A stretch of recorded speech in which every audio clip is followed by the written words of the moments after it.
Your microphone is unmute.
Okay, that's cool.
Good evening, everyone. Rabbi Jacobson, can you hear me? Okay. Yes, I hear you loud and clear. Good evening. Welcome to this question and answer event for the tragedy in Meron. Now, this evening is titled A Question and Answer, but it's really an opportunity for us all to bond together as a community, as collectively we mourn and honor those that are lost, and we work through and try to process and hold space for all that we have, all of our feelings, all of our questions. So I'll just give you a little overview of tonight's evening. My name is Chai Bracha Rubin, and Rabbi Jacobson is going to share with us a few words. He'll start out the evening starting and sharing a few words of chizuk. And excuse me one second. Can everyone see Rabbi Jacobson? Okay. And this will all be recorded at the Meaningful Life Center website. It will be shared and recorded and posted there as well for anyone who needs to leave or anyone who couldn't make it this evening. Now, we will first hear from Rabbi Jacobson and then move on to the question and answer part of the evening. Some questions have been submitted ahead of time, and the other questions we'll take right here live on Zoom. Now, we encourage everyone to turn on your cameras if you're comfortable. If you prefer, you can type right in the chat box. If you look on the bottom where it says chat, I'm sure many of you are already familiar. Most of you probably already familiar with Zoom. You may type your question there. You can direct message it to me, Chai Bracha Rubin. And if you would like to ask your question directly to Rabbi Jacobson, make sure to note that as well. You can say your name and where you're from and that you would like to go on the Zoom. And I will have a queue of everyone who would like to directly ask Rabbi Jacobson a question this evening. Right, everyone hopefully knows how to raise your hand, but if you're not sure, you can click on your, where it says record reactions, participants chat. So I'll have to unmute you and I will then ask you to unmute yourself. Okay. So if anyone has any questions, you can direct message me now or type it in the chat. Now, these are all sensitive issues that we're going to be raising tonight. And of course, we're all filled with tremendous emotion, but we ask that this evening, with all of your questions and with anything you have to share, please keep in mind to be as succinct as possible. So just for any of you, I see more and more people joining. Good evening. I'd like to, for those of you who have been joining right from the beginning, I just ask you to bear with us. But I'd like to repeat a few things for those who are just joining now. So right now, we're at a very poignant time in our history. And Rabbi Jacobson has done a number of lives online, and he was asked directly to continue to answer questions. And as much as we cannot make meaning out of the tragic events in Meron, there are so many words of wisdom and so many things that Rabbi Jacobson can share with us that we may collectively process and try to work through this trauma, this very real trauma. So I encourage you all to feel free to ask your questions in the chat box or to direct message me if you would like to ask them directly to Rabbi Jacobson. And we'll try to keep as brief as we can be, but giving everyone a chance to speak. We have a few questions already that came in.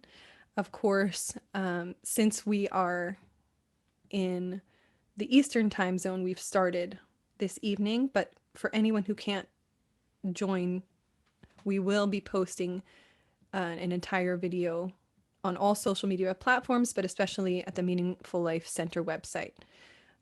If anyone would like the link, I can post it in the chat as well. One thing that is very powerful about any event where Jews gather is to continue to have mitzvahs in mind. So if you want to take out a few coins and place it in a charity box in honor of those that have left, that have passed on, that is a very powerful way to begin this gathering, as well as Rabbi Jacobson's words of Torah. And we can say Torah, Tefillah, and Tzedakah.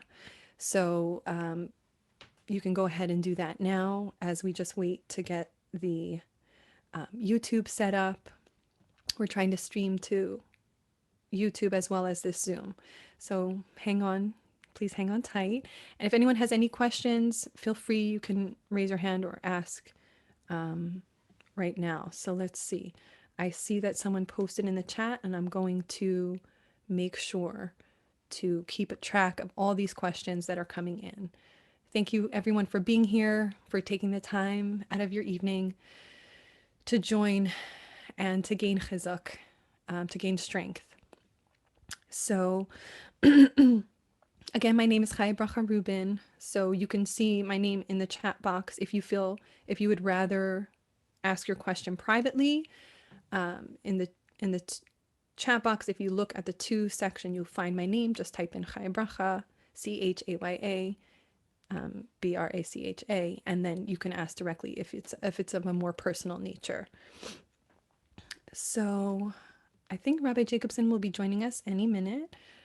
Thank you for submitting your questions. And you can also let me know if you want me to share your name. I can say your name as well, along with your question, or if you prefer it to be private. Okay. So Rabbi Jacobson should be starting any moment. And can I get, the sound should be good for everyone, right? If anyone wants to give me a thumbs up, we should hear all the, yeah, okay, great. I'm glad you hear me well, and we will get started momentarily. So I see two questions here in the chat, and it looks like I just got another direct message. Thank you for that. And any direct messages, if you don't say explicitly, I am happy to keep that private and just say anonymous. So if it's a direct message, unless you want your name, I can share your name, but otherwise I'll just say anonymous asks this following question. Okay. And also look for it on the MLC YouTube channel. After this event this evening, it will be posted there as well as the website. Okay. And it looks like we're going to link in the chat as well. So Rabbi Jacobson will be joining us very shortly, and we will see all your comments. One thing about the recording is that Rabbi Jacobson will be able to see after the fact all of your comments, and they do get recorded. So if you want to express any appreciation to Rabbi Jacobson for the previous things that he's done, or like I see some nice comments coming in now. So thank you for that. And let me just see. We'll start momentarily. Thank you so much for your patience. All right. It looks like a very nice group of us this evening. And I just want to remind anyone who's coming in that when it is your turn to ask Rabbi Jacobson a question, please try to keep your question as succinct as possible in the interest of time. So, all right. I think we will get started very soon. And again, just a reminder, if you do have a few coins of tzedakah, it's always a very meaningful way to begin an event. And maybe I'll start, if Rabbi Jacobson just might need one more minute, I might start a little shir hamalos. If anyone would like to take out a sefer tehillim, then we will have Torah, Tefillah, and Tzedakah, if you would like to join us. Let's see. Okay, so I'd like to share a shir hamalos. And if anyone would like to join, let's see.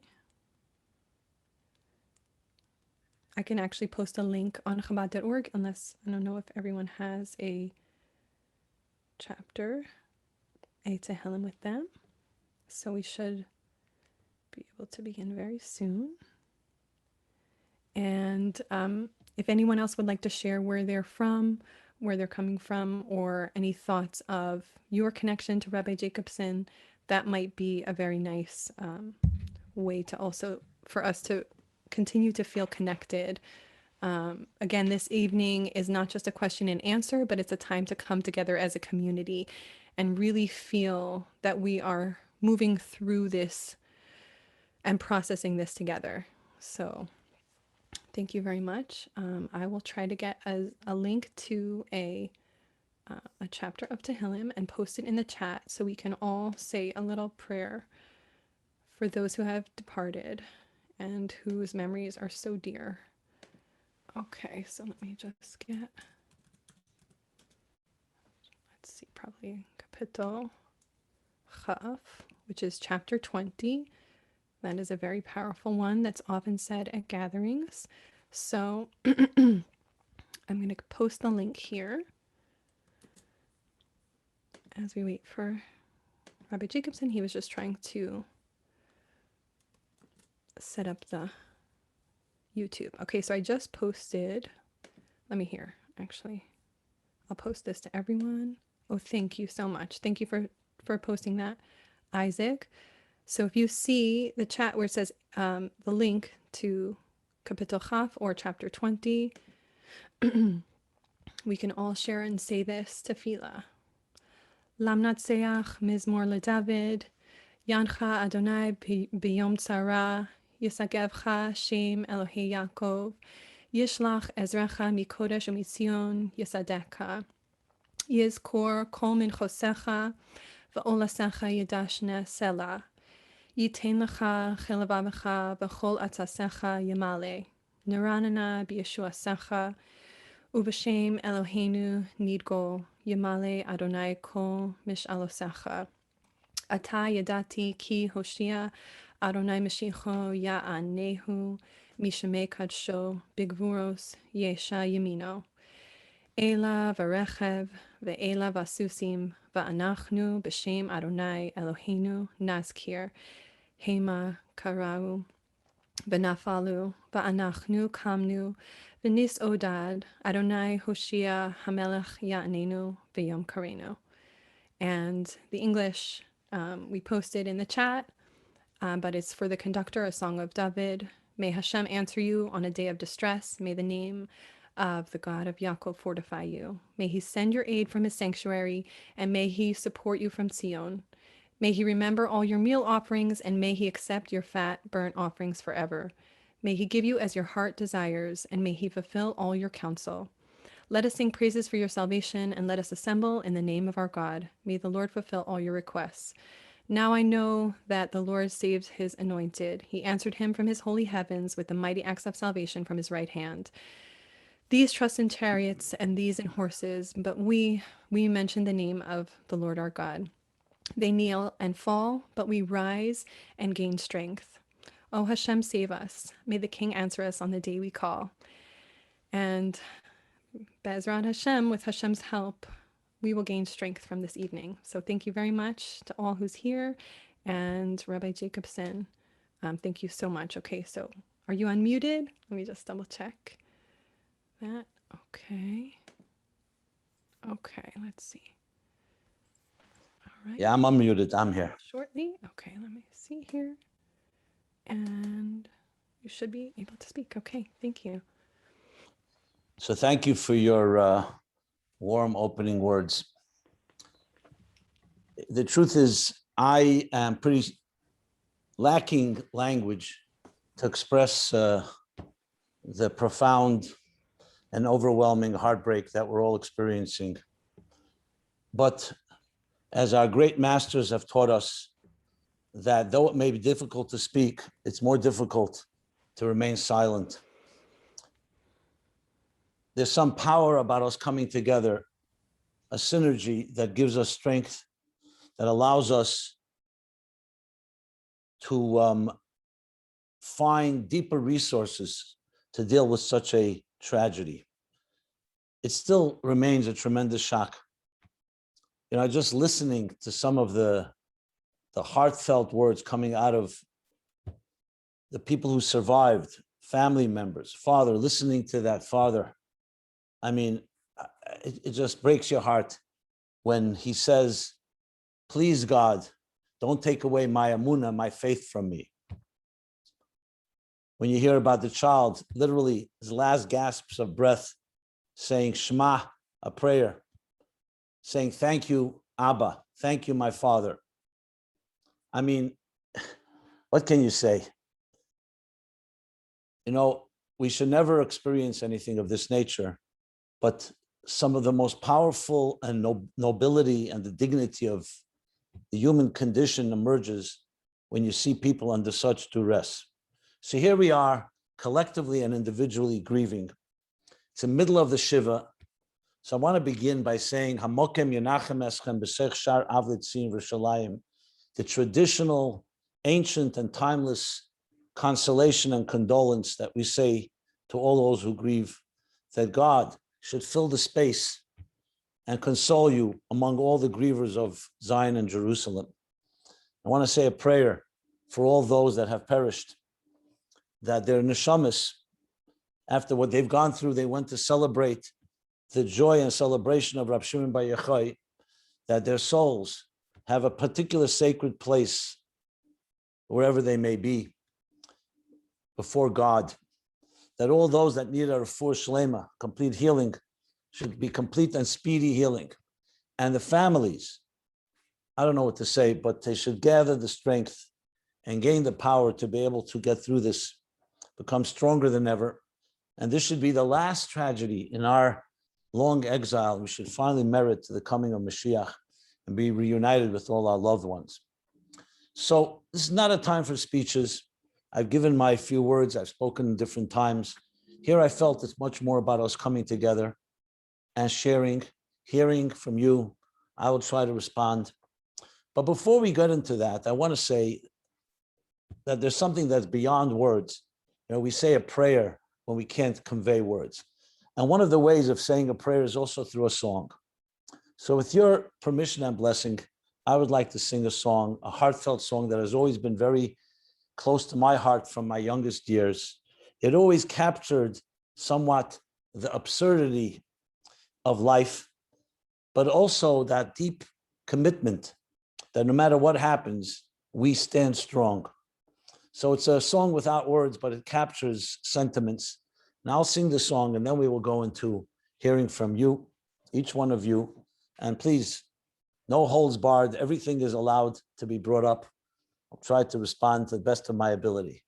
But let me begin with this song in the memory and loving memory of those that have moved on in this horrible way, and to their families, and to all of us.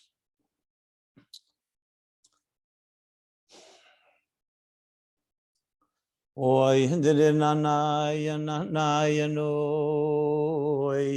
Oy hindere na no. Oy hindere na no. Oy hindere na no. Diri oy na na. Diri oy na no. Oy hindere na no. Diri ay de na no, oy de na no,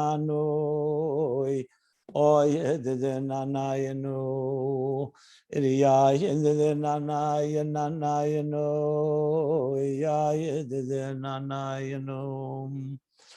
diri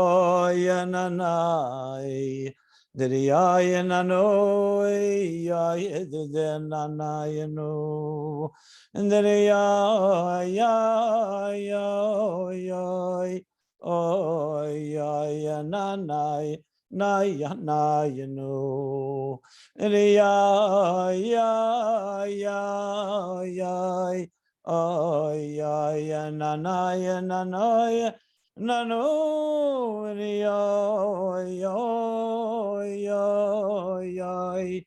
Oy, yoy, nanay, nanay, anay, no. Did yoy, nanay. Did yoy, nano, noy, did nanay, no. Oh, na na na na no, oh na no, oh the na na no, the oh na no, oh the na na no, oh na no, oh the na na no, the oh na no. Oh, na na no. Oh, na no. Oh, no. Oh, the na no. The oh, no. Oh, the na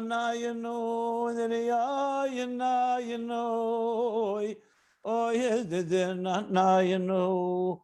The oh, no. Oh, the na no.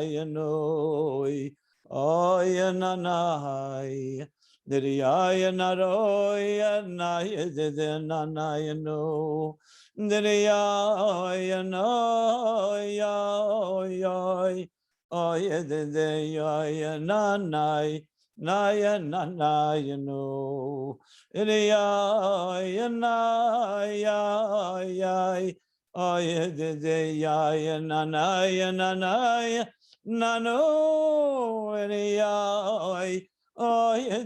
ay de na ya no oy na ya no Diriyoya nanoi, diriyoya nanoi, nanoi, dide nanoi, nori, oya nanoi, diriyoya nanoi, ya dide nanoi, no.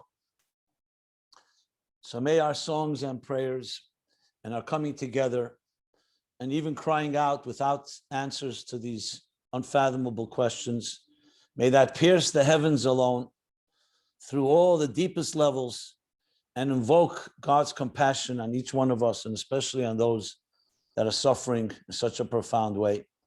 And may this evening demonstrate that superhuman power that we say in the verse, Mika Amchi Yisrael Goyechad Barat. Look how beautiful a nation that even when they suffer and even when they experience tragedy and loss, they do not lose their connection and commitment to good. It's difficult. It's a tremendous test, but still, this is the ultimate test, because when everything is stripped away, we see what we're really made of. So let us use this evening well in capturing and reflecting that human spirit. And it's an honor to be with you. And with that, let's open the floor and try to speak to each other the best possible way.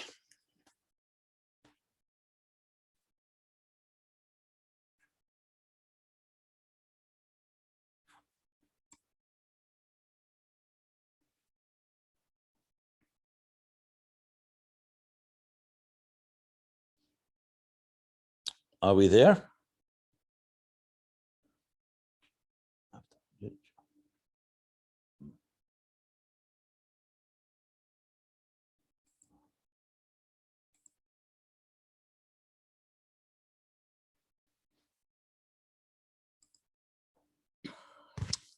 I'm having a technical issue. Just give me a moment, please.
Okay, everyone. Sorry about that.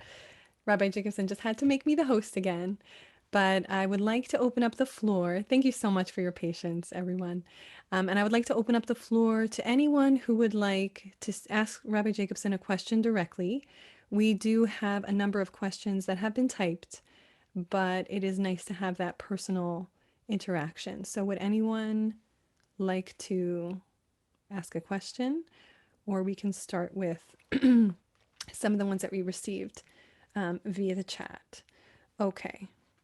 So you can always message me if you do change your mind and you get the courage. I know it can be very challenging. The first question we received here on this chat was, is there a significance to the number 45? Well, there's always, everything has significance and everything has purpose. But I'll be honest, my knee-jerk reaction is not even to try to analyze it, because I feel it may even somewhat, I don't want to give it any deeper significance than necessary. We cry out to God, why such good people in such circumstances? And I just feel uncomfortable to try to analyze the numbers. I know people have been commenting on the 45 as being connected to the word ma, which is bittul, a sense of humility. But I would rather stay away from trying to right now, at this point, maybe in time when we look back at it and we could sit and talk and discuss it. To me, whether it was 46 or 45 or 44 or 43, it's an equal tragedy. And my sentiment and feeling. At the same time, as I said, everything I'm sure has deeper purpose, but I would rather not go into that right here. Mm-hmm. Okay. Thank you, Rabbi Jacobson. We would also like to ask, someone asked a question, is it okay to blame the authorities for poor crowd control rather than simply calling it the will of Hashem? I don't want to sound like a repeat. I think everything has its time. I really, even though I'm sitting here in New York and each of you in your place, I really feel I'm sitting in a shiva call by some of the families that have lost their children, that have lost parents, have lost a father, lost a brother or another relative. And when you're sitting in that type of state, I think everything has its time. I don't want to do finger pointing. Of course, there's a necessity to analyze and to figure out what could have been done naturally for crowd control, as you said. Meron has hundreds of thousands of people, and what mistakes were made. Of course, there's a time for that. But at this point, I think our focus should be really is about giving each other strength and going through it. And I also want to stay away from finger pointing and judgmentalism. Like, I'm not sure if anyone's going to ask this question. The question could also be, should hundreds of thousands of people come together in this fashion? This is a custom that's been going on for years upon years. And with God's help, thank God, nothing like this ever happened. Now that it has, I'm sure it's going to be reviewed by the authorities and by the people who attend these pilgrimages and their organizers and the rabbis to make sure that everything is as secure as possible. At the end of the day, we can look at those that are responsible. I don't want to blame God completely, but at the end of the day, God does decide who lives and who does not. And that's something that we will never understand, those mysteries. So I think it's a combination, it's a partnership. We have to do everything possible in a natural way to keep safe, just like we go to a doctor, just like we take other measures. At the same time, God is a partner, and we hope that God blesses us and makes sure to keep us safe at the same time. So I think we need to combine the two, and each thing in its own particular time to address. I am sure, rest assured, this is going to be investigated and looked at, and I'm sure there'll be finger pointing, but that we have to stay away from that. We need to make sure going into the future, everything is secure. But right now we're sitting literally in open graves and open and wounded hearts. So I think I'll try to focus more of that for this moment. Mm-hmm. Thank you so much, Rabbi Jacobson. I would like Rosalie Weisfeld, I'm sorry. She would like to ask you a question. So Rosalie, I'm going to ask you to unmute yourself and let me know if you receive that. Okay. Thank you so much, Chaya, and thank you so much, Rabbi Jacobson, for giving us this opportunity to speak with you directly and to have a conversation and to gain some understanding. I was able to watch the Levaya of Donnie Morris and come to know him through his father, his Rosh Yeshiva, the rabbi, his aunt, brother, who spoke so lovingly about him. And even though I didn't know him before, I feel like I came to know him. And I read a beautiful writing from the mother of Azi Kolte, Sue Kolte. And I, as tragic as it was, it there was so much emunah, there was so much faith in every word that every person spoke, that it helped me to gain some peace, because it's when one neshama rises to the heaven, even if it wasn't somebody that I knew directly, it's still somebody I knew, because we all share so much as a Jew. So when one is hurt, or 45 or leave this world, their neshamas, their presence, their lives still affect all of us. And I just wanted to express that, and to ask you, though, if there, what can I do to help? What can I to say to him? Chaya, thank you so much for leading us earlier. But there's the question of why and how did it happen, but also the sense of I grabbed my faith even stronger, because there has to be a reason. Thank you, Rabbi. Thank you, Rosalie. Well, we share the same feelings that you just expressed. It brings us to tears. As I said earlier, it shatters our hearts. And honestly, when we say we don't have answers, that's not a sign of weakness or a sign of surrender or escapism. It's actually respecting the very awesome mystery of it all. There was a Rebbe, I think it was the Belzer Rebbe, after the Holocaust. He said the following words: even if God were to come to me and offer me an explanation, an answer to why 6 million innocent Jews, 1.5 million innocent children were so mercilessly killed, I wouldn't want to hear an answer. You see, reason, logic, rationale, all the things we so often depend upon and even worship are really very limited tools. They're good for mathematical equations. They're good for figuring out how to build businesses. They're good perhaps for planning your life in regular circumstances. But when something so irregular happens, the reason we don't have answers is not because we need to dig deeper, is because it's an experience that the mind simply cannot wrap its head around. So yes, we can ask why, and we can try to find a reason, but there's no reason that will ever justify this. Now, even God,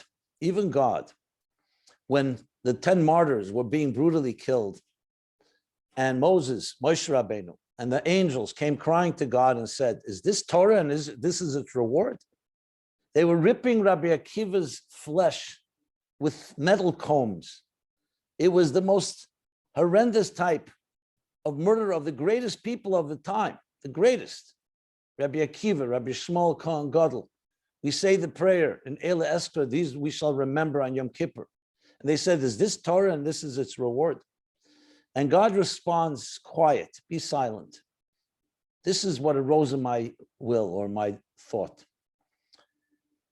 And this statement is analyzed and overanalyzed again and again. Now, why didn't God explain? Why couldn't he explain it? If he had a reason, let him explain it. Would an explanation have satisfied anyone? So I don't have an answer of why this tragedy took place, just like I don't have an answer why the Holocaust took place and why any injustice happens in this world to any person throughout history and in our times, for any one of our personal tragedies. But at the same time, I also don't have an answer of why we were born and why we celebrate and have joy. You know, it's the mystery of existence itself. God created in a world where there's a possibility for tremendous joy and celebration, but also a possibility for tremendous pain and suffering and loss. Only God can really know what that deeper plan is. But one thing we know for sure, that no matter what happens to us, it does not define who we are. It's what happened. It can break us. It can be overwhelming, but we come out stronger and we will never cease to be committed to our goodness and kindness. Now you'll say, why not? You know, we can get angry at God and say, enough is enough. You know, what do you want of your people? Good people, trying their best. Why did they go to Meron in the first place? To celebrate a mitzvah, to celebrate the request of Rav Shimon Bar Yochai. So yes, of course, there are many ways to explain why we'd be angry. But the healthy approach is we don't want this to destroy us. We want to take the grief and channel it into something positive. This is why we're coming together. I really don't have more words. What can I say? That's why I sung the song. I don't have words. I just say, like one of the Rebbes once said, I don't have answers for you, he told his disciple who suffered a tragedy.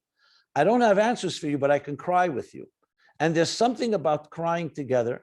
There's something, the strength that we gain, listening, as I said again, to what these people are saying as they're sitting shiva for their own families is a tremendous source of strength. So my summation of what I just said is this: we don't know why, but we try to figure out what we can do about it, how we become better people, and we completely believe that we will prevail.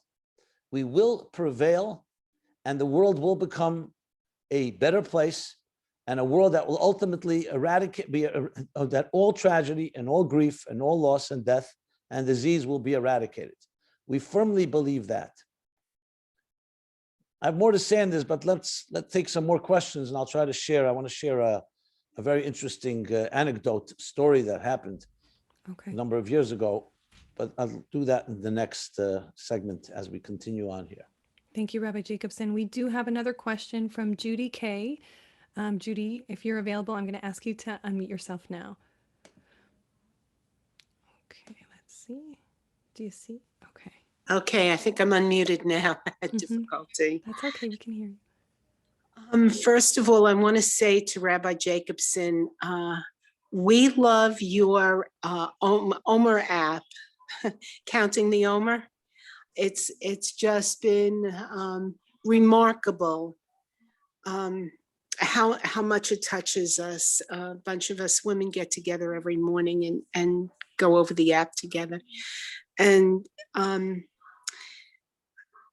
I really appreciate that. And I appreciate this gathering because the wisdom that we get from Rabbi Jacobson all the time, it gives strength at a time when people want to say why and why do the people go there? Well, I've been to Meron a few times and there's very good reason. There's no place else in the world where 500,000 people gather and there's food and drink and nobody is selling you anything.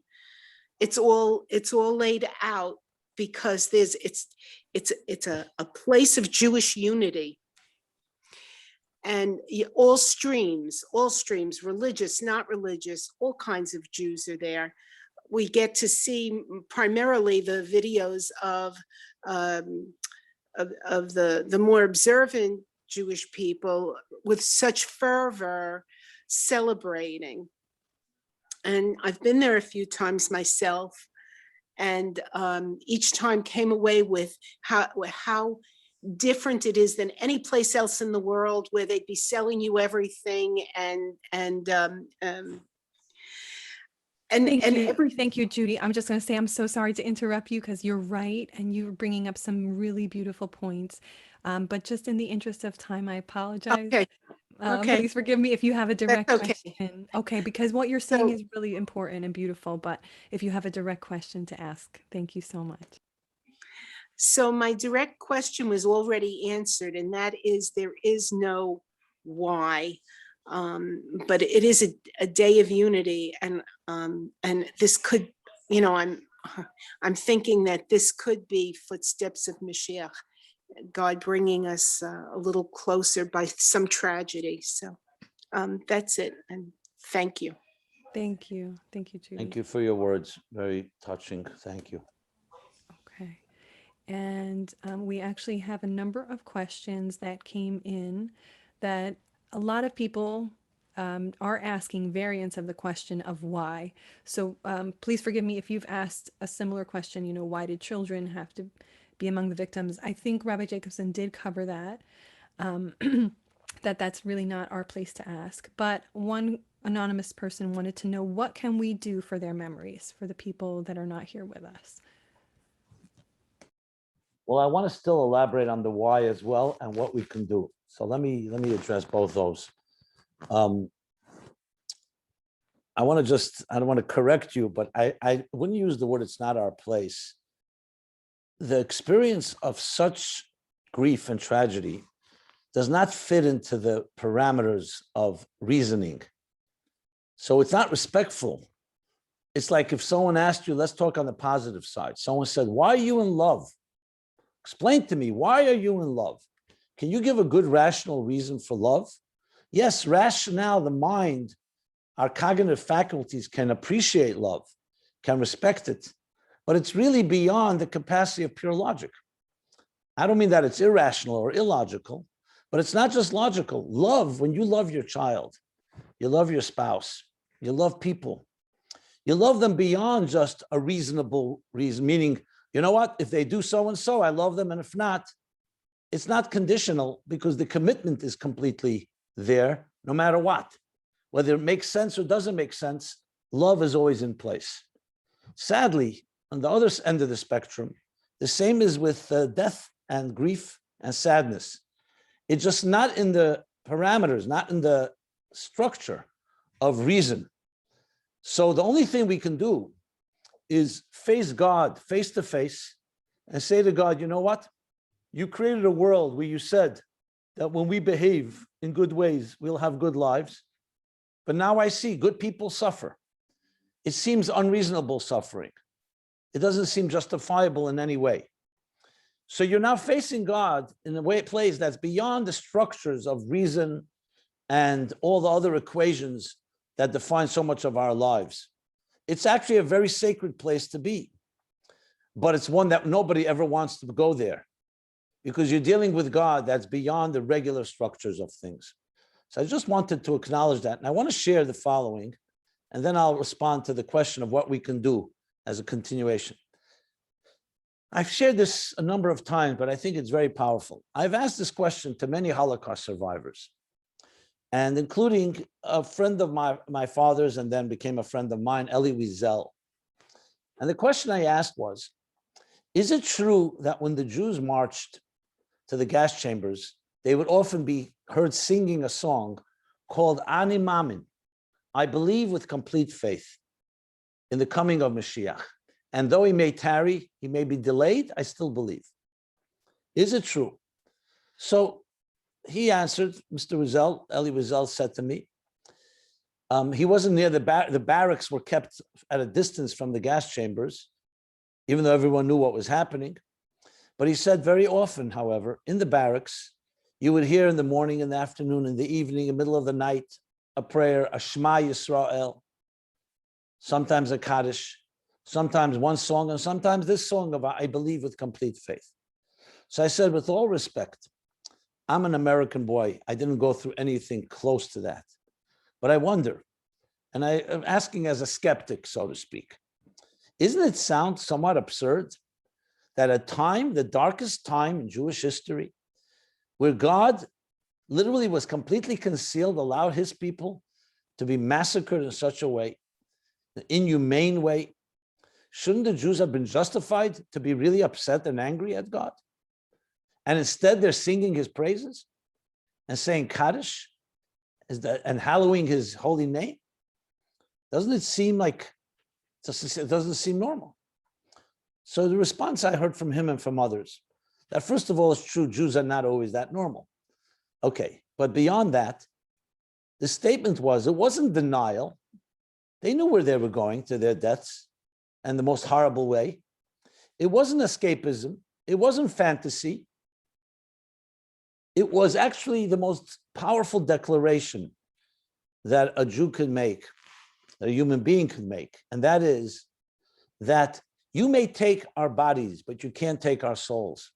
You may take our lives, but you can't take our beliefs and our faith. And if it won't be us, it will be our children. And if it won't be our children, it'll be our grandchildren. But we will prevail. Our belief in goodness and our belief in God and our belief in values will not be destroyed because you are killing us. We will prevail. So fast forward. Yes, 1/3 of our people were taken from us. 18 million Jews, 6 million, 1.5 million children, as I mentioned. But despite all the predictions and obituaries written, after 1945, the Jewish people did not die. Many of them were taken. A broken people. If you went by statistics, there were predictions that the Jews would no longer exist by the year 1990. And it made sense. 1/3 of the people were killed. Many of them leaders. Entire communities, cities were wiped out. The Jews that remained were broken, refugees, had no home, nobody wanted them. Israel was not yet established as a state. So you make that prediction, but Jews never went by statistics.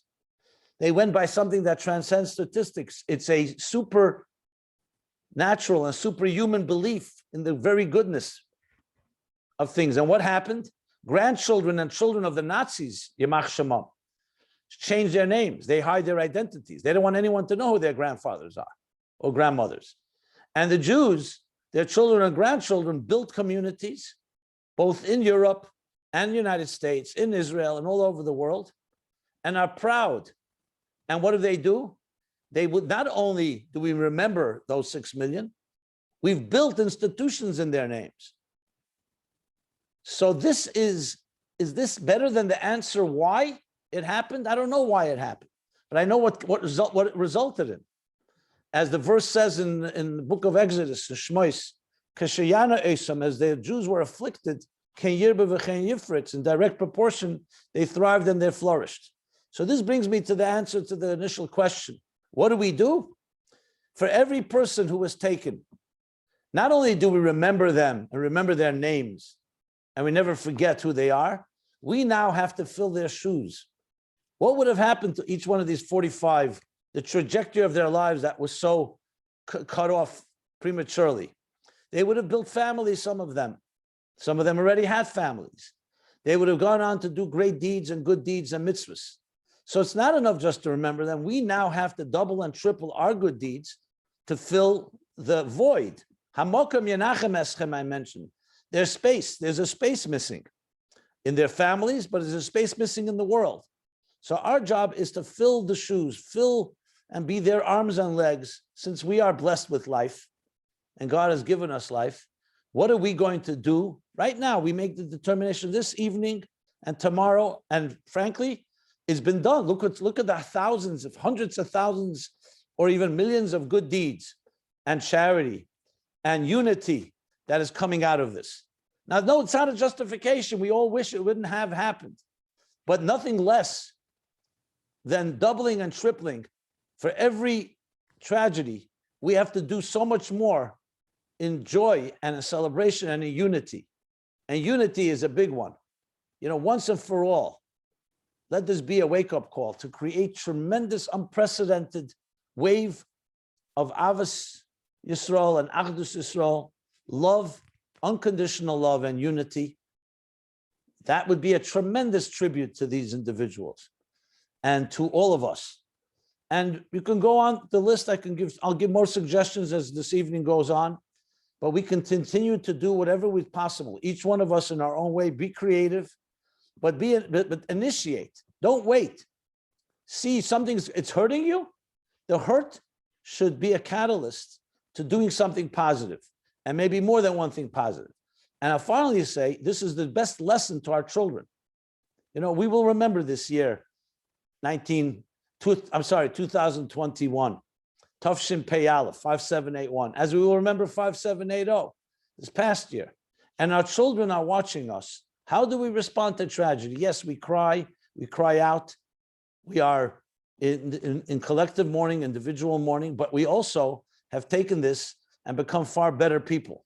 There's no better lesson you can leave and teach your children by example what happens when a Jew is in crisis, when a tragedy strikes like this, and the growth and the beauty that will come out of it, and the good deeds that will come out of it, that will last forever.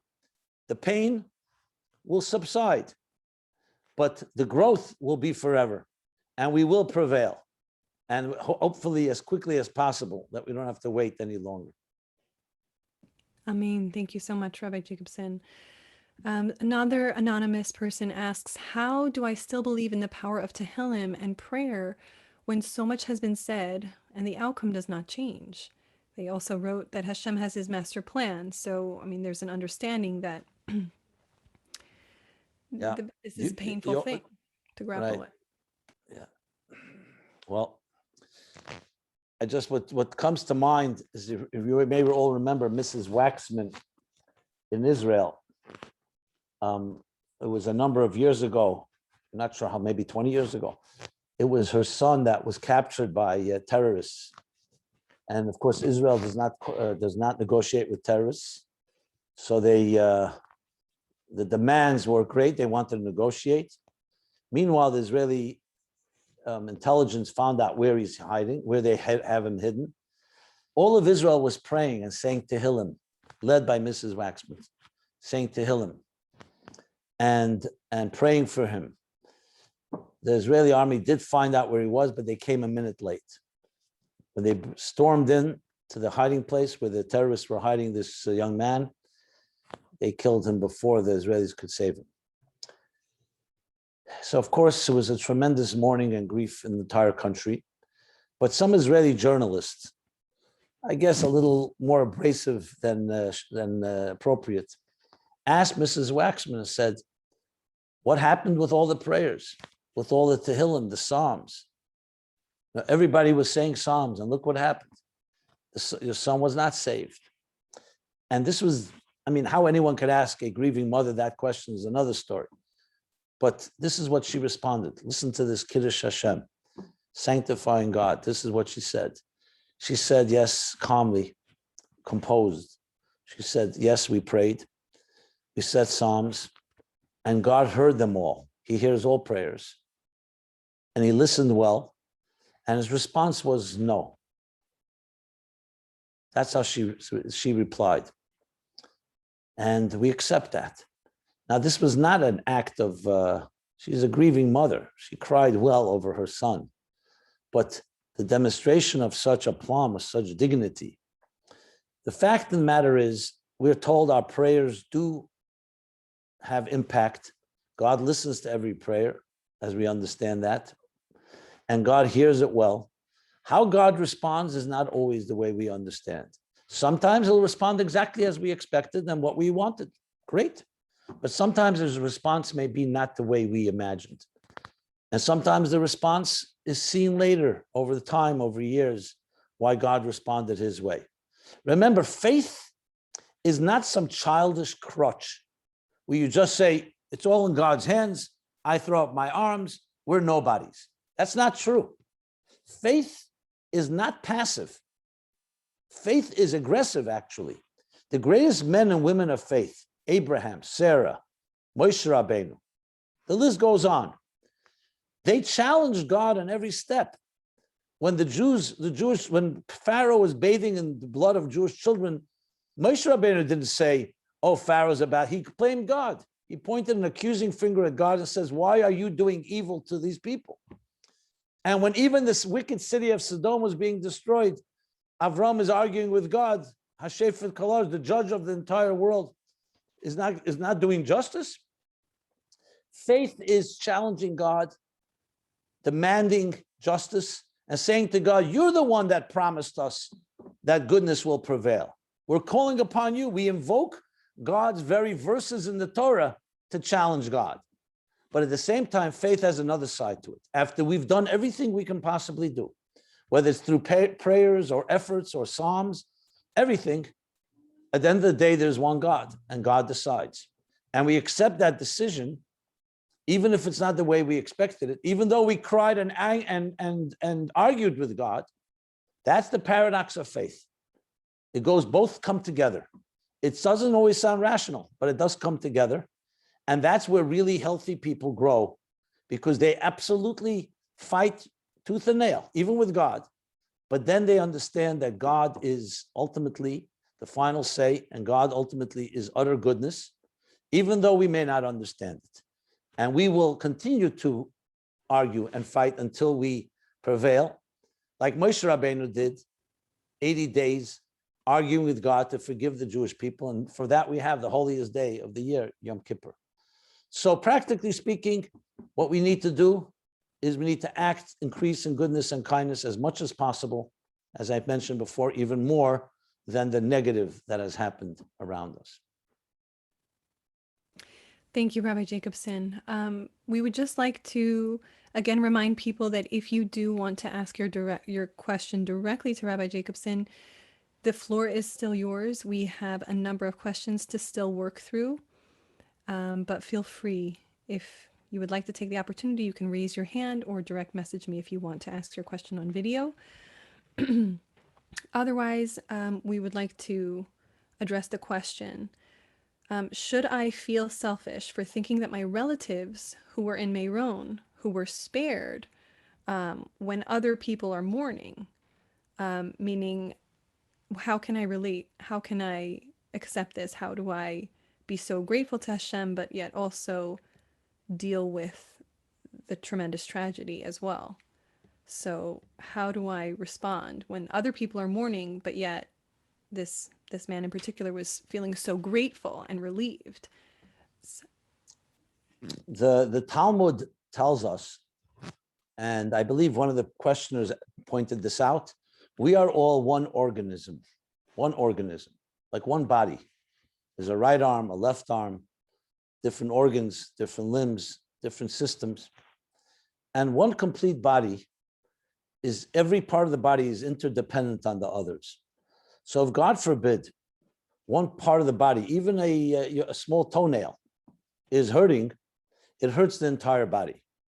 But at the same time, we obviously want to strengthen the parts of the body that are not hurting. So the fact that, for example, a person has, let's say, God forbid, a little pain in their arm, but their other arm is functioning fully well, you celebrate. And as a matter of fact, the healthy part of the body will help strengthen the weaker parts. So when someone is ripped from us, from our midst, and here we have 45 holy human beings, men, children, teenagers, ripped from us, our body is aching. Whether we feel it completely or not, it depends on each person's sensitivity. But the fact of the matter is, parts of our body were amputated from us. But there are other parts that are strong and need to be strong, because they help heal the parts that were weakened or torn from us. So we need to always remember, this is not a selfish experience. You know, I was saved, thank God, and at least I'm around. No, you're saving the fact that God blessed you and saved your life. Let's say you were in those circumstances. I know some people who were there, and yes, they came out intact. So you have to look at it. This is a blessing God gave you, to always remember, not just I saved my skin, Now that I, in that place, what can I do to strengthen our collective body? You know, I heard in one of the videos, one of the people sitting Shiva for, I think, a child, said that somebody came to see him, somebody who was there in the crowd, and he says, I felt that that individual came to ask me for forgiveness, because clearly he was very close to his child and may have even stepped on him, and he felt very guilty about it. And the father was actually very touched that he came, you know, but I look at it this way. He came not just out of guilt, but it's also out of saying, I'm with you. You know, I survived whatever reason and I'm with you. And we're all part of one entity here. And that's really the way we should look at this whole thing. It's not just, oh, thank God we got saved and we're out of here. No, anyone, all of us, even those that were not in Meron, we're part of this collective body. We need to strengthen ourselves in the sense of strengthening our commitment to everything that's good, to mitzvahs, to Torah, to prayer. And that also strengthens those that have been weakened here, family members, and in many ways also compensates, in some way fills the gap and the vacuum left by those that were taken. Thank you, Rabbi Jacobson. Now we have a question from Jane and Mark. I will ask you to unmute yourselves. Let me just add the pin here so you can be on the screen. And you should be able to unmute yourselves now if you see the reminder. Okay, you're unmuted. I guess the question is, for one thing, I just wanted to thank the rabbi. Jane and I had done counted the Omer intermittently before this, but about 4 years ago we started, and this year we've done it completely. And I wanted to ask you, do you see tragedy and these terrible things that happen as some way freeing us from Mitzrayim, from the narrow places, and letting us see that we are all together, that things are much broader?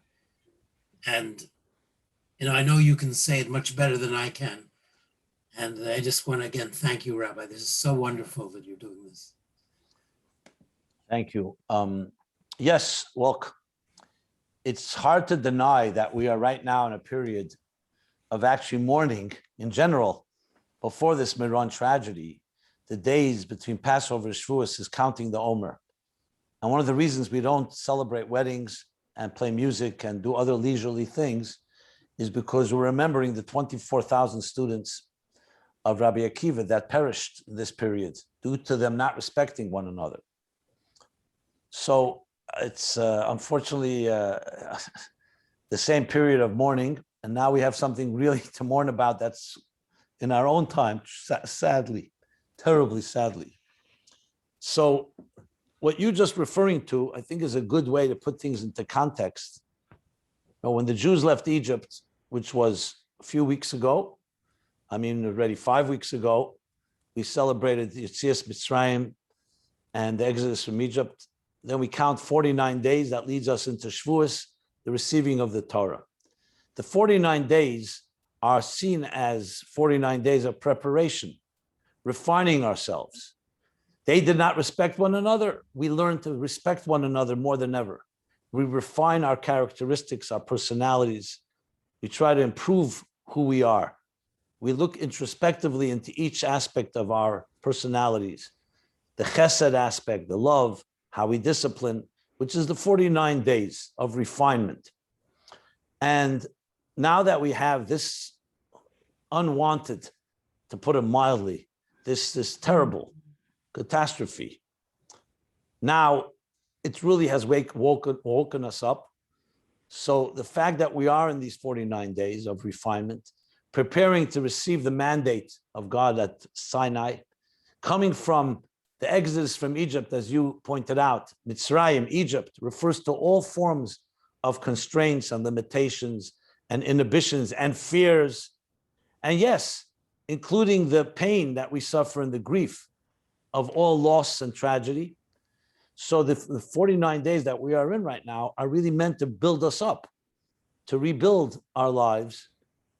And now, as I said, this has all taken on a whole new acute level due to what's happened last Thursday night in Meron in Eretz Yisrael. So as Maimonides says in a very powerful and succinct way, right, in the beginning of the laws of fasting, he says when a catastrophe, a disaster strikes a community, it would be cruel and insensitive to see it as just an accident. We have to see it as a wake-up call, not a wake-up call to point fingers and blame others, but to look at ourselves, to be more introspective, and not as blaming ourselves either for what happened, but it meant to be that we need to learn from every experience. So it's not a direct tit for tat. Okay, we didn't do this, that's why this happened. But rather, it should make us more sensitive human beings. And this is very much what we're doing here. And I hope everywhere in the world, people coming together in different ways. The goal is to become more sensitive, more kind, more compassionate, more deliberate, and to, yes, not take for granted so many of our gifts and look at ourselves. I mean, that would be the minimum to honor this great tragedy. So this period of time really has all those lessons within us, leaving the constraints, leaving the fears, leaving the Mitzrayim, reaching a place of Sinai and the revelation.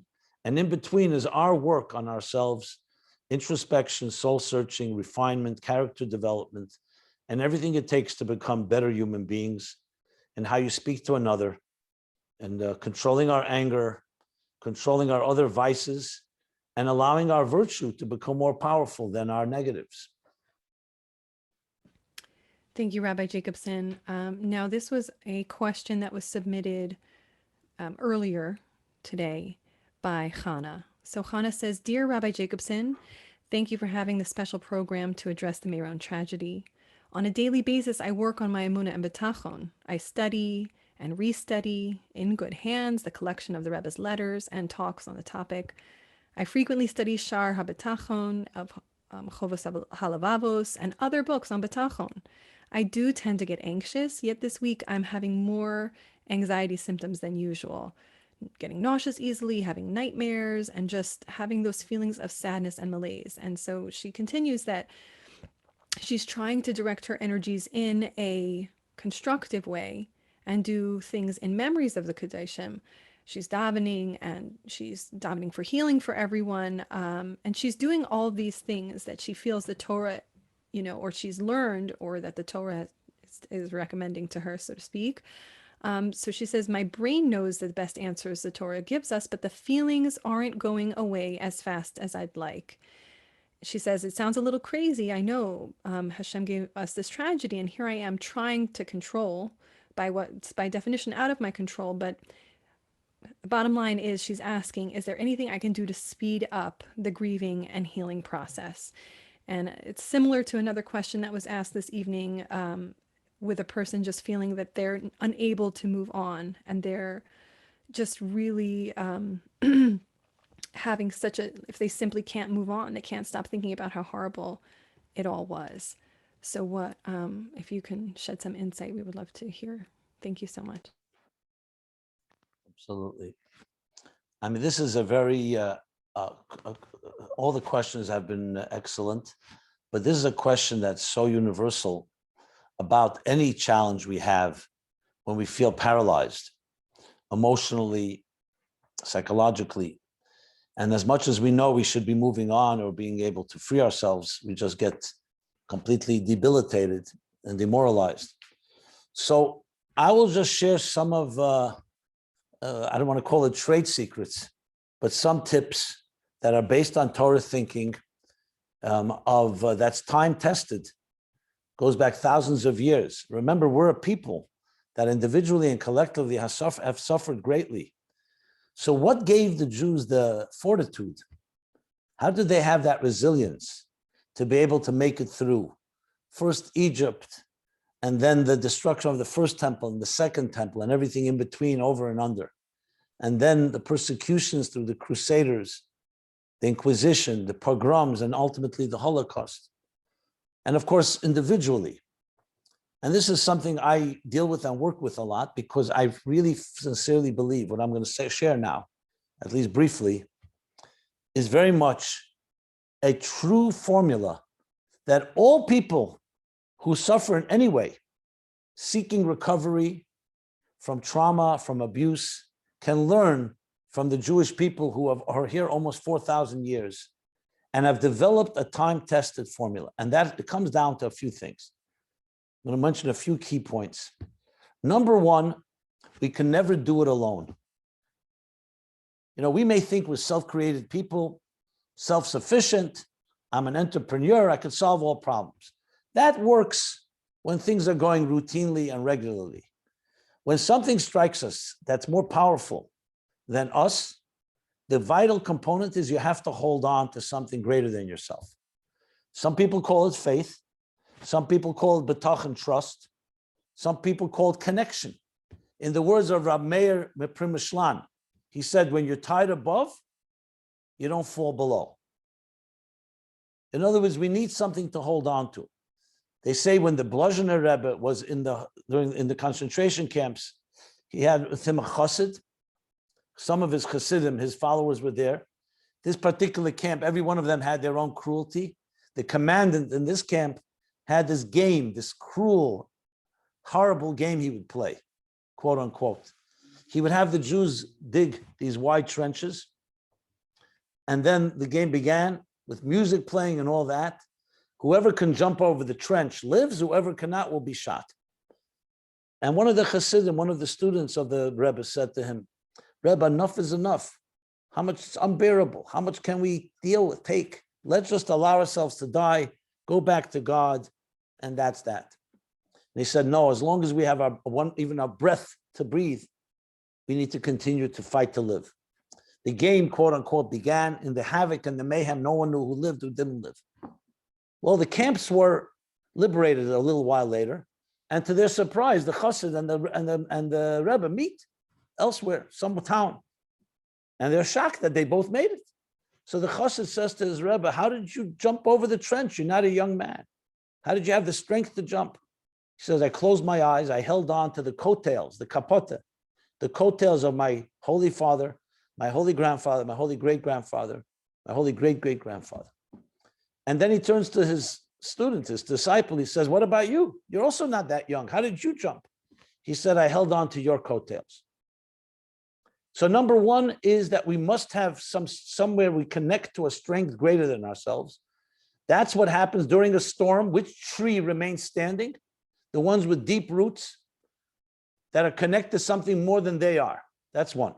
Number two, be around people who have that resilience. Remember, confidence breeds confidence. When you're around people who are all weak, it'll only weaken you.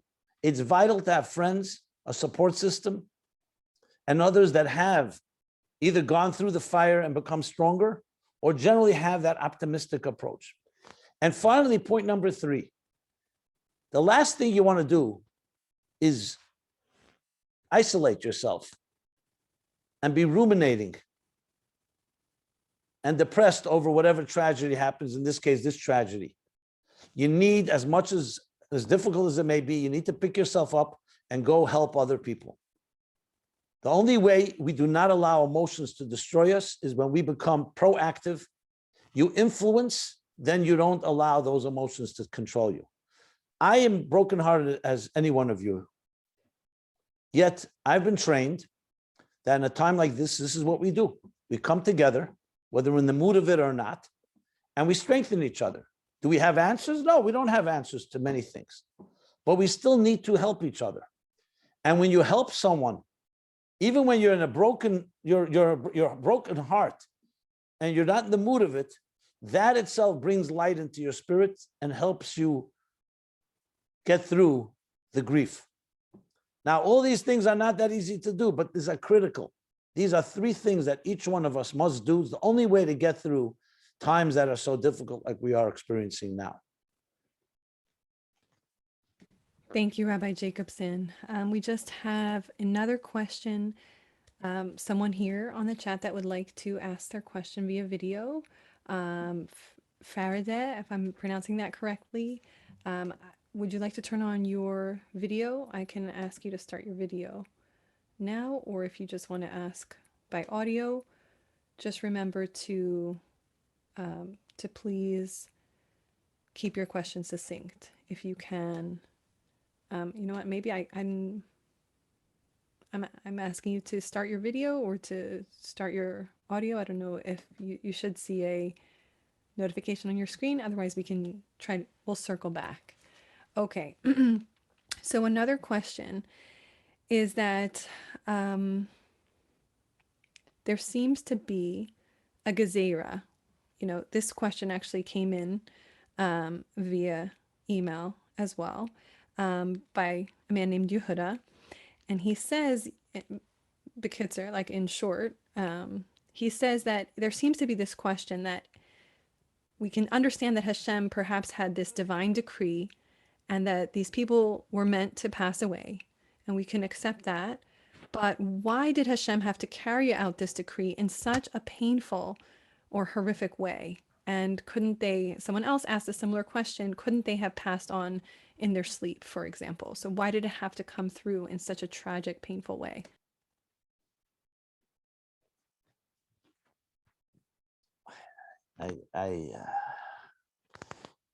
Please don't take my smile as a smile. It's actually a cry. I don't have an answer to this question. And I don't even know if God will ever tell us why. Why do I say that? Is because this goes into the scope of what I mentioned earlier, an area about life that we just have to recognize that we know nothing about. It doesn't make any sense to me that, first of all, why do we need a decree like this in the first place? Didn't we have enough decrees over the last few thousand years? Didn't we have enough wake-up calls? So that's question number one. Question number two, why it should happen in this fashion. And I'm not trying to suggest that since it happened in the past, it makes this anyway easier. It just compounds the question. When Eov, the great sufferer, Job, in the book of Eov, there's one verse that really always completely captures one's heart. When Eov says to God, why? Why are you allowing innocent people to suffer in such ways? And to paraphrase, Hashem answers, God answers, were you there when I created heaven and earth that you asked me this question? The way I always understood it was, you asked me why people suffered. You asked me why people have joy, why children are born healthy, why there's so much beauty in this world. In other words, this goes into the realm of the mysteries of God's existence. I have absolutely no understanding why any human being should have to suffer. You want to take somebody, God, let it be, like you said, peacefully in their sleep. Recently, a fellow came to see me. His father was suffering from Alzheimer's. Very good man. And he says, I paid a lot of prices for my faith, but the Alzheimer's robbed my faith from me, because that I cannot understand. You want my father to die, let him die. Why rip him away from his dignity? Why rip away his dignity, his self-respect, self-control over his own self? All I could do was hug him and say, I'm with you. I don't have an answer to such a question. I wouldn't even attempt an answer to such a question. Now, yes, can you start finding Kabbalistic, mystical? I hear when people start explaining things that it's a tikkun, a repair for a previous generation or a reincarnation of someone. I find those answers, first of all, how do you know? Did God tell you that that's his reasoning? Second of all, even if you think you know, is that that makes it better? So the point is, I don't have an answer to this question, especially in such a horrendous way. People crushed to death. I mean, it's like, who would even imagine such a thing? So I don't have an answer, but I do not believe the lack of an answer changes what we should be doing and how we should be motivated to continue to grow. And we just have to recognize there are areas in life that we simply have no answer for, and that does not weaken us. As a matter of fact, that itself, that acknowledgement to me is strength, not weakness. You know, in areas that we really don't have an answer, it's much healthier to acknowledge it than try to come up with some pat or cute answer. You know, would anyone sitting, going to a shiva call to a mother who lost her child here and say, hey, listen, I'd like to explain to you why this happened in such a horrific way? Just even saying that sounds so so cruel. So, my friends, you know, I do not find the fact that we don't have an answer as a weakness. I find the fact that we are not God, and maybe it's very good that we're not God, because God has his own way of having to deal with all of this. And I'm sure, even though there's no anthropomorphism and we don't apply emotions to God, but we're also told that God suffers when we suffer. So I'm sure his suffering in many ways is even deeper than ours, because he knows so much more than we do. So that's how I respond to this. And I'm sorry if I don't have anything more adequate to say. It's very poignant. Thank you, Rabbi Jacobson. Now, this is a question from Golda, who says, given that both COVID and Meron affected such a cross-section of people, there seems to be a universal, in quotes, message here, right? That these two things are coming in close succession, somewhat close succession, and yet her question is, do you think that this same message do you think it is the same message, or it's something else? Look, it's hard to ignore the juxtaposition after a year of COVID, and we're still not out of it completely. And people dying horribly. Remember a year ago, my own community and many communities, people I personally knew, family members and so on. And then this, literally in the footsteps. And like last year, if you remember, Meron was empty because of COVID. And now people could finally go in larger numbers, and look what happens. So it's hard to ignore the juxtaposition, but I also want to be careful not to equate tragedies. You know, to tell someone, for example, hey, I mean, I'm saying it somewhat in a pat fashion, but you have a tragedy, don't be worried. Someone else also has a tragedy. I think you have to be careful not to take that type of tone. So I think every tragedy is its own story. From a point of view that I'm speaking to myself, which a lot of what I'm saying, just for the record, I speak to myself as I speak to you. I look at it like those of us that have lived through it and have witnessed it and have experienced it, and not necessarily close to home where you or I suffered directly. I had COVID last year, but pretty mildly. But all this, we're not oblivious to, where our hearts are broken. We're grieving together with the parents and families of those that have died. And at the same time, looking at it all, I see it as a global and personal wake-up call. I will just speak for myself personally, because I don't want to just turn this into an abstract idea. When COVID broke last year, right after Purim, basically March 2020, as I said, I had mild symptoms, but I immediately felt, and I say this with all humility, I felt I was trained for this moment. It's like a military. You train your whole life for the moment when you need to rise to the occasion. I saw immediately not only the illness, the pandemic, the virus, coronavirus, but also the psychological impact it was having. Tremendous, debilitating impact, especially as time passed and uncertainty settled in. You know, when people's lives are disrupted in every possible way, from school to work, to travel, to leisure, to their entertainment, to their sport, whatever it may be, their entire lives were disrupted, everybody in their own way. Shuls were closed. Remember Pesach last year, 2020. So it had a tremendous psychological toll that's still there, because uncertainty does things to people that are very, very debilitating and equally challenging than the illness itself. So to me, it was very clear. This is the time to rise to the occasion, demonstrate what we were trained. We are the Jewish people. We've been through it all.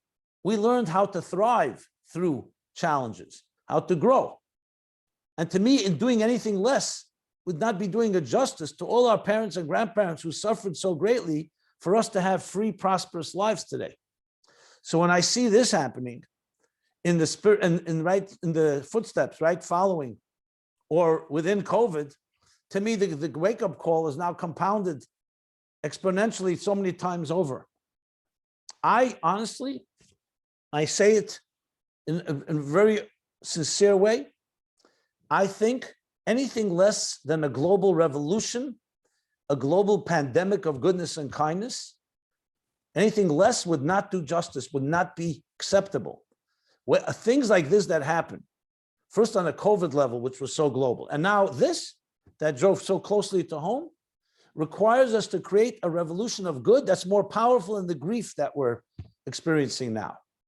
Now, I know it sounds like strong words and very dramatic words, but I really firmly believe that. It's the only way. What Judaism has always taught, has always been, something negative happens, the positive has to be stronger, many times stronger than the negative. It's the only way to redeem a liability by turning it into an asset. Now, of course, this comes with grieving and it comes with sadness and comes with mourning. But at the end of the day, if we don't become stronger and better and more united and more loving, what does that say? That this event is going to be more powerful, this negative event, than the positivity that we're bringing into this world? To me, that is far greater tragedy. Don't get me wrong, it's not far greater tragedy than death and the loss of innocent people. But I mean a far greater tragedy in a cosmic sense, in a larger sense, because we have not taken it and turned it into something that will storm the heavens and earth itself into a major global revolution of goodness and kindness and unity and love.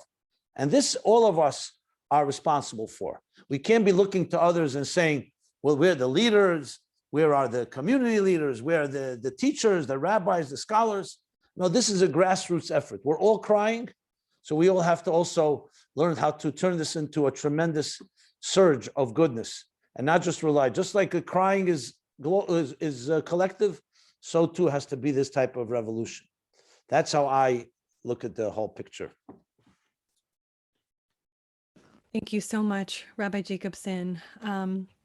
As the evening is getting late, we just wanted to remind everyone of the tremendous power we have this evening as a gathering of souls, honoring those we've lost and continuing to daven for those who are injured.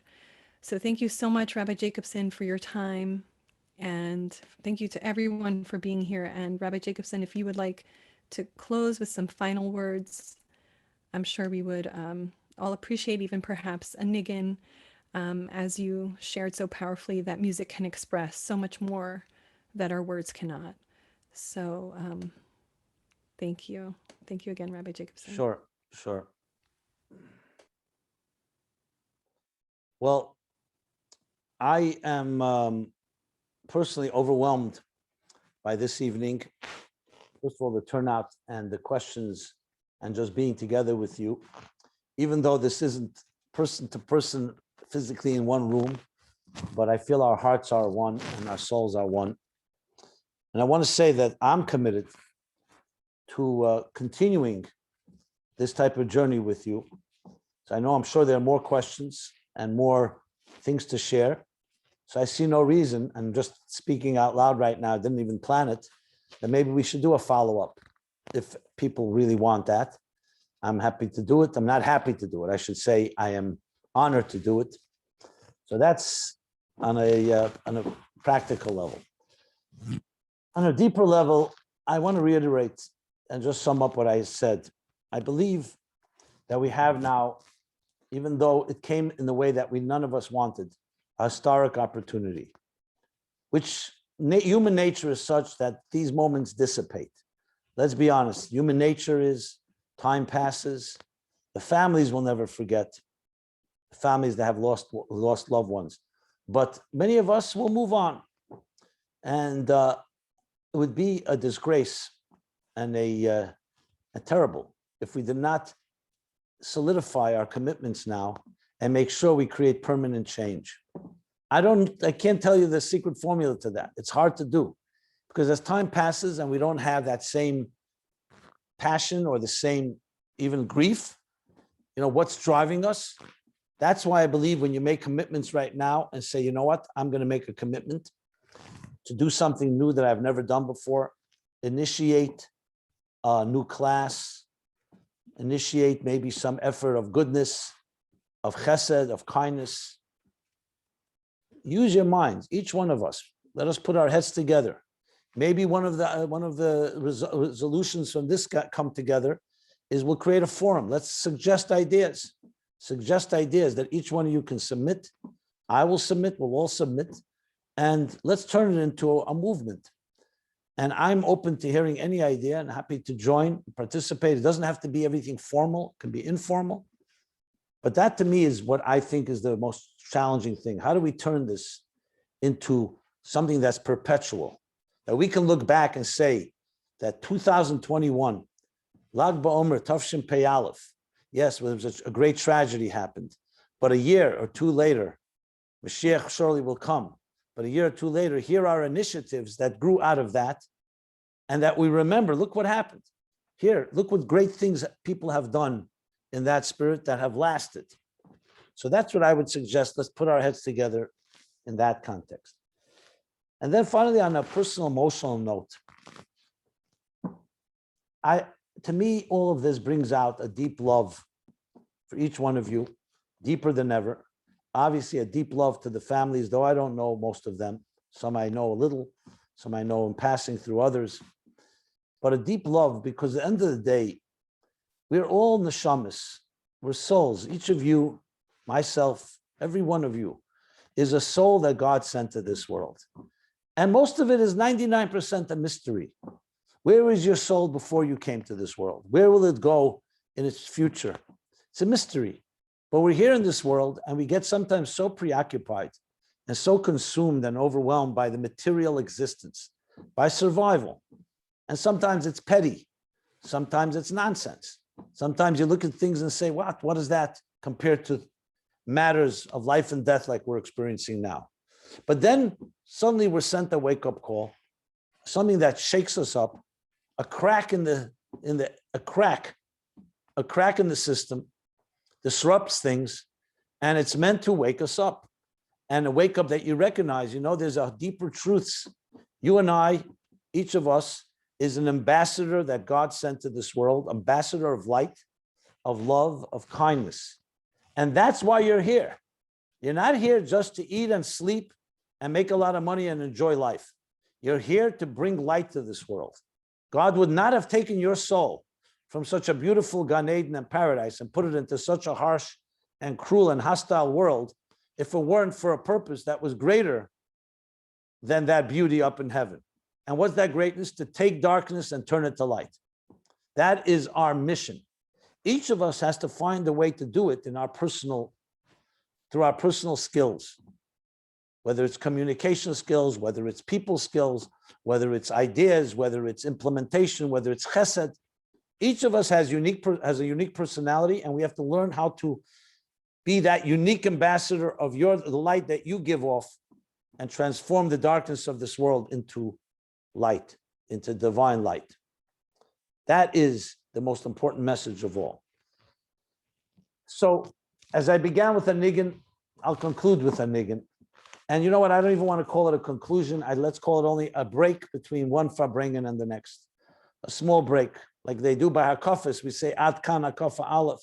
After the first dance, we say, okay, now the first dance is and the second dance will come. So we'll have second dance and the third dance. And we should only dance all the time. So let's sing another song. I'll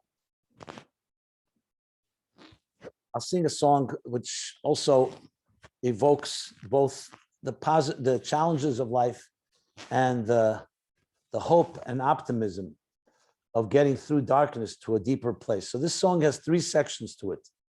It starts with a nostalgic section that remembers a better life, a peaceful life, a beautiful life, a joyous life. Then there's a second section that is somewhat melancholy, that talks about the challenges we all experience. And the third part of the song reminds us of the optimism, the hope, the trust, the betachan, that we will once again experience only joy. So in a way, it's like the beginning of history. Things began beautifully. Then there was the fall. Each of us in our own way, we lost our innocence. Tragedy happens, as has happened now. But we never lose sight of the destination, that we will march to Mashiach and to the Geula. We will march to a world where there'll be no more disease and illness and death. And we will be reunited with all those that have suffered and those have been taken from us prematurely. So the nigun is called Shamil. If you know it, you can sing it along wherever you may be. It goes like this.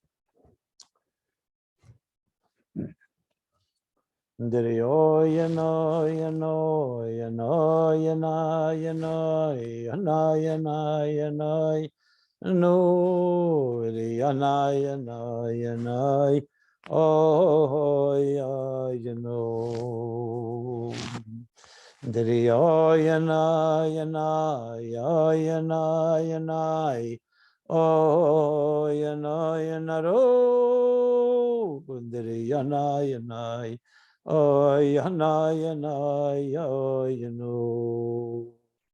And the yana, yana, yana, ana, yana, yana, oh, yana, yana, oh, you know. Yana, yana, oh, yana, yana, yana, oh, yana, oh, you know, you know. The yana, yana, oh, yana, yana. Ay naro, Niriyana yana yano yana yana yana yano, Niriyana yana yana yana. Ay nara naro, Niriyana yana ana yana yano. Yo yana yana yo yana yana anayana yano yano and yo yana yana anayana yana yano. That's the nostalgia, remembering. Yana yana yana oh yana oh yana yana yano.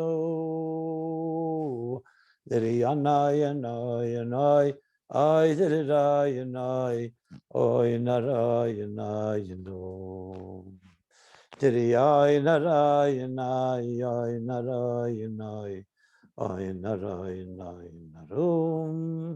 the melancholy did yana yana yana yana yana yano I nara yana yana I naro, the hope and optimism. Thank